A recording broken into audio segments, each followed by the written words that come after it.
திருநெல்வேலி என்கிற கிராமத்துல ஒரு குடும்பம் இயேசுவை ஏற்றுக்கொண்டது வந்தது நிமித்தம் அந்த கிராமத்தில் இருக்கிறதான அத்தனை பேரும் இவர்களை பஞ்சாயத்திற்கு கூப்பிட்டு ஊரை விட்டு ஒதுக்கி வைத்தார்கள்.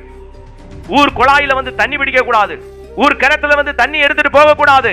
இவர் ஒவ்வொரு நாளும் கிட்டத்தட்ட பல கிலோமீட்டர் தாண்டி போய் தண்ணீர் எடுத்துக்கொண்டு சுமந்து கொண்டு வந்துதான் அவர்கள் வீட்டிலே அவர்களுக்கு எல்லா காரியமும் நடக்கும். இப்படிப்பட்டதான நேரத்திலே ஒதுக்கி வைத்த இந்த சூழ்நிலையில அவர்களுக்காக இருந்ததான அந்த நிலத்தில அவர்கள் ஒரு கிணறை தோண்ட ஆரம்பித்தார்கள். குடும்பமாய் சேர்ந்து கொஞ்சம் கொஞ்சமாய் ஒரு கிணறை தோண்ட ஆரம்பித்தார்கள்.